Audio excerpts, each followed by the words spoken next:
আসসালামু আলাইকুম। একটা ভালো সংবাদ দিতে আসছি, তবে পাশাপাশি দোয়া চাই।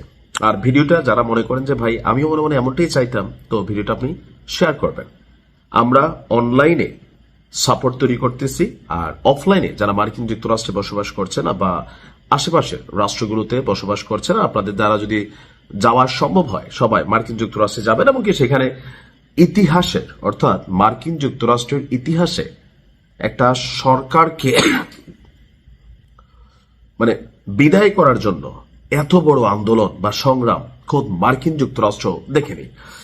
যুক্তরাষ্ট্র জুড়ে মার্কিন প্রেসিডেন্ট ডোনাল্ড ট্রাম্পকে ক্ষমতা থেকে সরানোর জন্য বা তার যে প্রেসিডেন্সি পাওয়ার আছে সেখান থেকে তাকে সরিয়ে দেওয়ার জন্য আপনার ইতিহাসে সবচেয়ে বড় আন্দোলনের ডাক দেওয়া হয়েছিল। এই আন্দোলনের নাম হচ্ছে নো কিংস। এখন ট্রাম্পকে কিংস, সে তো প্রেসিডেন্ট, কিন্তু ট্রাম্প আপনার এই মুহূর্তে যেভাবে তার অ্যাক্টিভিটিস, কথাবার্তা বা রাষ্ট্রীয় ক্ষমতা বা সুপ্রিম পাওয়ার এটা ব্যবহার করছে, জনগণের কাছে মনে হচ্ছে যে সে তো আসলে প্রেসিডেন্ট না, সে তো একটা রাজা। আর রাজা প্রজাদের কথা কেন শুনবে? কিন্তু যখন ডেমোক্রেসি, সেখানে জনগণের কথা সরকারকে শুনতে হবে। আপনার আজকে আয়োজনটা হচ্ছে একদিনে সারা দেশে অর্থাৎ পুরো মার্কিন যুক্তরাষ্ট্রের ৩,০০০-এর বেশি বিক্ষোভ কর্মসূচি হবে। নো কিংস, একটা দুইটা না, ৩,০০০ পুরো ইউনাইটেড স্টেট জুড়ে ৩,০০০ বিক্ষোভ হবে, যেন প্রত্যেকটা মানুষ যারা যে এলাকায় বসবাস করে সে এলাকার মানুষগুলো যেন তাদের মন্তব্য বা তাদের সাপোর্টিংটা সব করতে পারে। বুঝতেই পারছেন একটা বড় ধরনের ধাক্কা আসতে যাচ্ছে। তারা বলছে এটা আমেরিকার ইতিহাসের সবচেয়ে বড় বিক্ষোভের একটা নমুনা দেখতে যাচ্ছে বিশ্ব। তো আপনার এর আগে ২০২৫ সালের জুন এবং অক্টোবর মাসে একটা আন্দোলন হয়েছিল।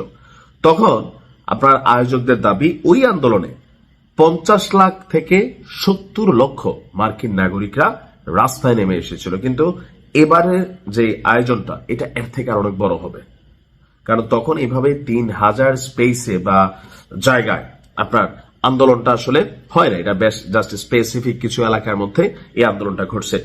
এবারের বিক্ষোভের অনেক বিষয় নিয়ে আপনার প্রতিবাদ করা হবে। এর মধ্যে আছে ট্রাম্পের অভিবাসন বিরোধী নীতি এবং ইরানের সাথে যুদ্ধ। তো ওয়াশিংটন ডিসি, মিনিয়াপলিস, শিকাগো এবং সান ফ্রান্সিসকোতে বড় বিক্ষোভ হওয়ার কথা রয়েছে। ছোট অঙ্গরাজ্য ভার্মন্টেও ৪০টির বেশি বিক্ষোভের পরিকল্পনা করা হয়েছে। আর আপনার আয়োজকরা বলছেন যে আমেরিকার ইতিহাসে সবচেয়ে বড় বিক্ষোভের দিনগুলোর একটি হবে এটা, আর এতে মার্কিন প্রেসিডেন্ট ডোনাল্ড ট্রাম্পকে আপনার তো সব মিলিয়ে অর্থাৎ ট্রাম্পের জন্য তার দেশের মধ্যে তার বিরুদ্ধে একটা অবস্থান তৈরি হয়েছে। এখন এই অবস্থানটা কি শুধুমাত্র যারা মার্কিন যুক্তরাষ্ট্রে বসবাস করছে তারাই করতে পারে? না, সোশ্যাল মিডিয়া প্ল্যাটফর্মে আমরা যারা আছি বা আপনারা যারা ভিডিও দেখেন আমাদের, অথবা যে যেভাবে পারেন যার যার জায়গা থেকে আপনারা এই আন্দোলনটিকে সমর্থন করবেন। হয়তো এতে বড় ধরনের কোনো চেঞ্জ আসবে না, বাট তারপরেও বিশ্ব জানান দিতে চায় ট্রাম্পকে যে তোমার এই পলিসিগুলো সারা পৃথিবী কিভাবে নিচ্ছে, খোদ তোমার দেশের জনগণও কিভাবে নিচ্ছে। ভালো থাকুন। আসসালামু আলাইকুম।